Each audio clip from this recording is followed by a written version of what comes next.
Voilà. Nous continuons notre thème avec la prière de Anne. Et donc nous sommes dans 1 Samuel chapitre 2, le verset 1. Il est écrit, Anne pria et dit, mon cœur se réjouit en l'Éternel. Ma force a été relevée par l'Éternel. Ma bouche s'est ouverte contre mes ennemis, car je me réjouis de ton secours. Et dans cette prière, nous sommes à la troisième partie. Parce que nous avons vu pourquoi prier. La deuxième chose, c'est les 7 niveaux de réjouissance dans le Seigneur. Et la troisième partie, c'est là où Anne dit, ma force a été relevée par l'Éternel. Donc nous sommes en train de voir le relèvement. En tout cas, nous avons vu plein de choses. Et ce soir, nous continuons avec le relèvement. Nous allons donc partir de ce merveilleux passage qui nous a été donné hier. Job chapitre 22, le verset 29. Il est écrit, vienne l'humiliation, tu prieras pour ton relèvement. Dieu secourt celui dont le cœur est abattu. Ce sont des paroles d'exhortation. Nous avons déjà dit que dans la Bible il y a plusieurs exhortations parce que c'est par l'exhortation que Dieu nous relève, il nous fortifie. Lorsque la souffrance est là, la personne est abattue. Et quand une personne est abattue, c'est difficile parce que sa foi peut prendre un coup. C'est pourquoi Dieu nous fortifie. Et donc ici dit, vienne l'humiliation. C'est une promesse qu'il est en train de donner.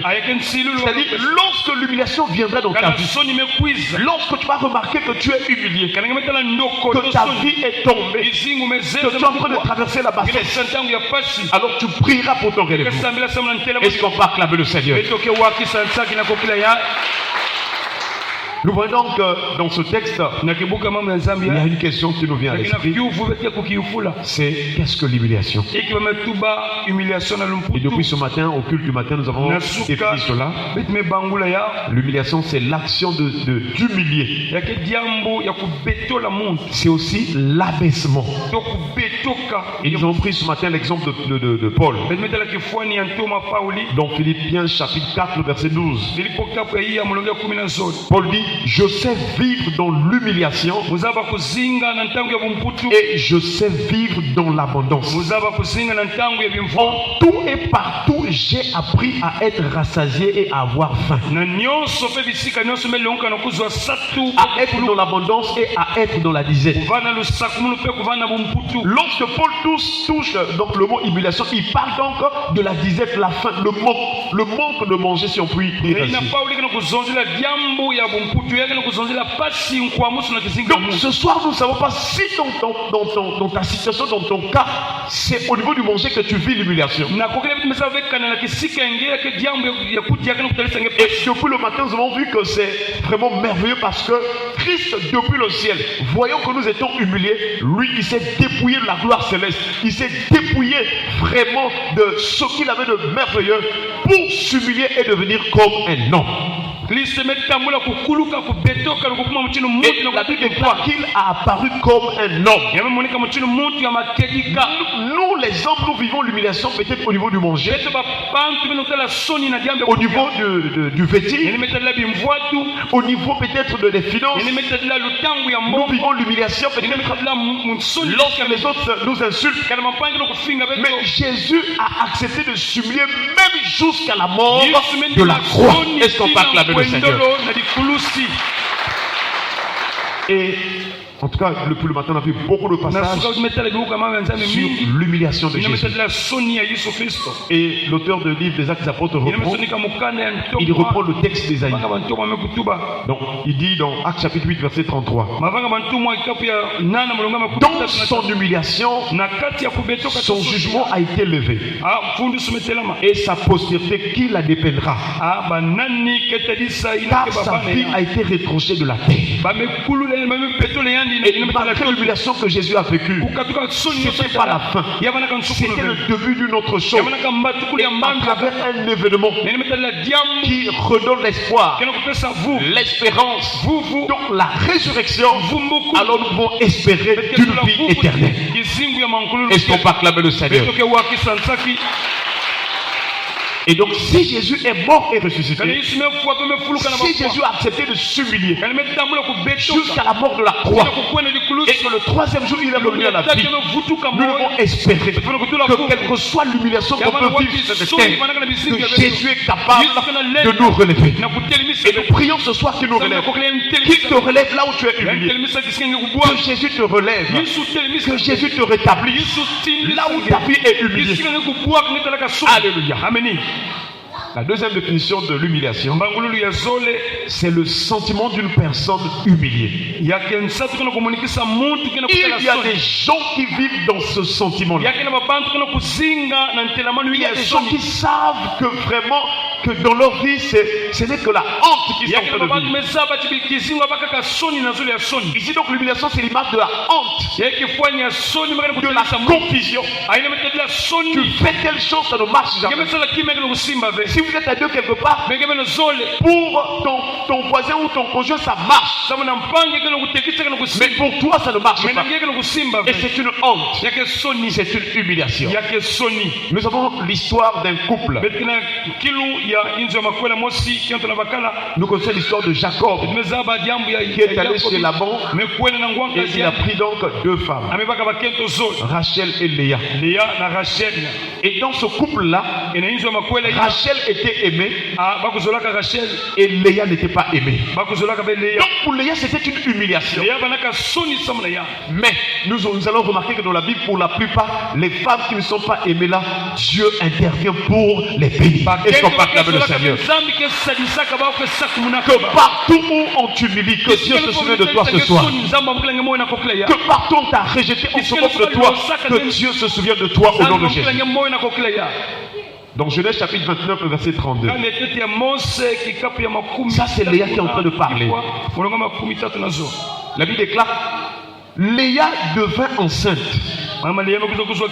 et enfanta un fils à qui elle donna le nom de Ruben. Car elle dit, l'Éternel a vu mon humiliation et maintenant mon mari m'aimera. Est-ce qu'on peut acclamer le Seigneur? Ah, Léa. Là où elle était humiliée, Dieu l'a donné un enfant. Il dit que, en tout cas, l'Éternel a vu mon humiliation. J'aimerais te rappeler à travers cette parole de Léa que toi aussi ce soir, Jésus est en train de voir ton humiliation. Jésus n'est plus dans la position d'humiliation. Il est élevé. La Bible déclare dans Hébreux chapitre 2, le verset 9. Celui qui était abaissé pour un peu de temps au-dessus des hommes,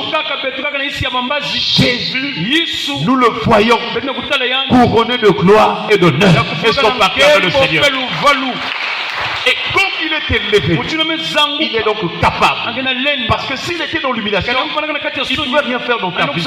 Mais comme il a traversé l'humiliation, il en a sorti vainqueur.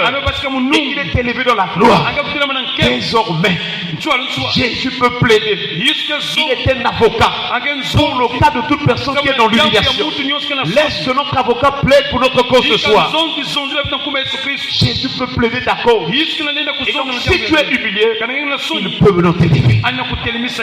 Chers frères et sœurs, Léa ce jour-là était dans la joie. Il dit que l'Éternel a vu mon humiliation et maintenant mon mari m'aimera. Chers frères et sœurs, nous voyons que Israël avait quitté l'Égypte et dans sa marche il est allé. Il a traversé la mer. Ils sont passés. Ils sont rentrés le désert. Ils ont traversé Amalek, le pays de Moab. Malgré tous les obstacles qui étaient là, Israël était toujours vainqueur. Et quand Israël arrive sur les plaines de Jéricho, prêt à entrer dans sa destinée, prêt à vivre en live la promesse que Dieu a faite, Dieu va dire une parole à Israël. Dans Josué chapitre 5, le verset 9. L'Éternel dit à Josué, aujourd'hui, j'ai roulé de dessus vous l'opprobre de l'Égypte. Et l'on donna à ce lieu le nom de Gilgal. Donc, depuis que Israël avait quitté l'Égypte, c'est vrai qu'il y avait des victoires dans certains domaines. Mais sur le plan spirituel, l'opprobre de l'Égypte poursuivait Israël. Voilà pourquoi la Bible nous recommande de prier sans cesse. Tu ne sais pas quel opprobre qui te poursuit, quel opprobre qui te réclame. Mais quand Israël marchait, il avait des victoires. Mais Dieu voyait sur Israël l'opprobre de l'Égypte. Et donc c'est ce qui faisait que Israël repart encore dans l'idolâtrie. Quand Dieu interdit, ils avaient toujours un penchant pour aller pratiquer l'idolâtrie. Si tu remarques dans ta vie, souvent tu reviens, j'allais dire tu repars dans certains péchés que tu avais abandonnés. Sache que l'opprobre te réclame. Le but de l'opprobre, là l'opprobre aussi c'est l'image d'une malédiction. L'opprobre te réclame pour que ta vie soit toujours dans la bassesse. Et donc si tu remarques que tu reviens souvent dans les mêmes bêtises, dans les mêmes erreurs, c'est que l'opprobre est en train de te réclamer. Mais ce soir dans le nom de Jésus, que Jésus ôte l'opprobre, qu'il ôte l'opprobre dans ta vie. Je ne sais pas dans quel domaine l'opprobre est sur toi. La bonne nouvelle, c'est que Jésus est là pour enlever ton opprobre. Chers frères et sœurs, un autre texte biblique, 2 Samuel chapitre 19, le verset 3. Il est écrit, ce même jour, le peuple rentra dans la ville à la dérobée. À la dérobée, qui connaît bien le français? À la dérobée, ça dit, je vois, comme se cachant, quoi, en fait.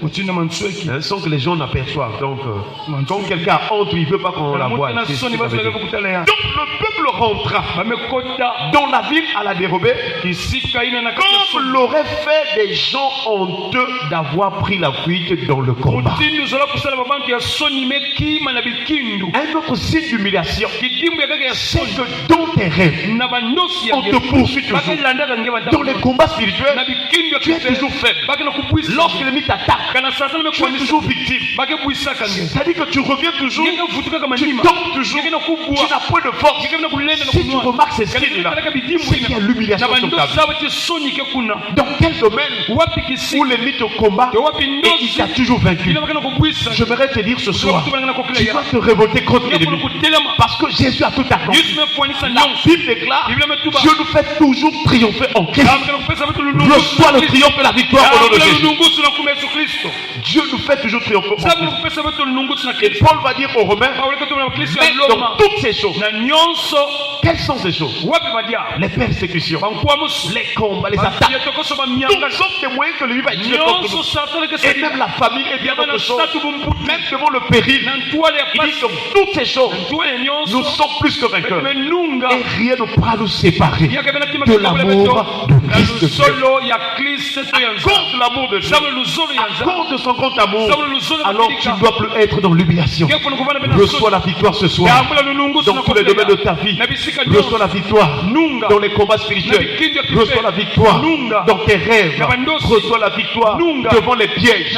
Reçois la victoire devant les flèches de l'ennemi. Reçois la victoire. Reçois la victoire. Sois plus que vainqueur au nom de Jésus.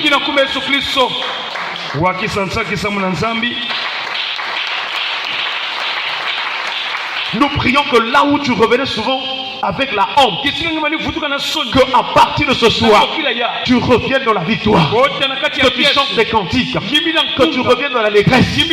Là où tu avais honte, que Dieu chante les temps et les circonstances au nom de Jésus. Le psaume 44. Le verset 15. Le psalmiste dit, ma honte est toujours devant moi et la confusion couvre mon visage. Est-ce que dans ta vie, tu remarques toujours des déceptions?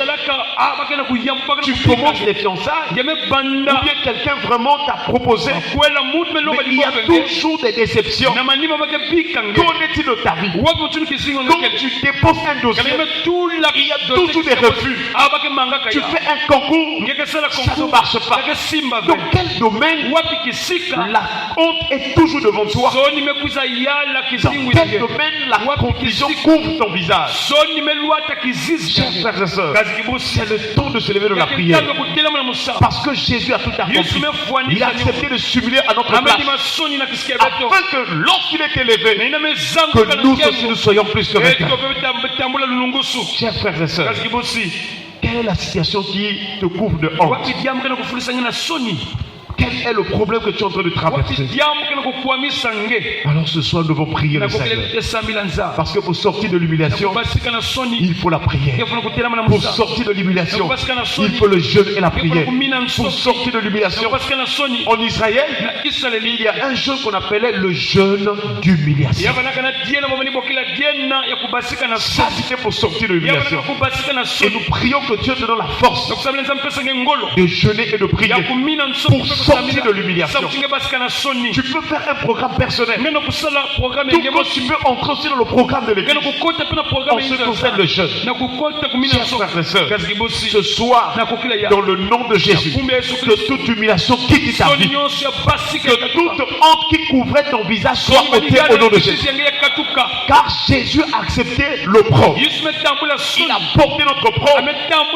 La Bible déclare, c'est par la foi que Moïse refusa d'être appelé fils de la fille de Pharaon. Il préféra souffrir avec le peuple de Dieu plutôt que de jouir pour un temps avec le péché des gens. Et la Bible précise parce qu'il avait les regards sur la rémunération. Il voyait que l'opprobre de Christ était plus important que les trésors de l'Égypte. Est-ce qu'on parle de Seigneur? Tu vas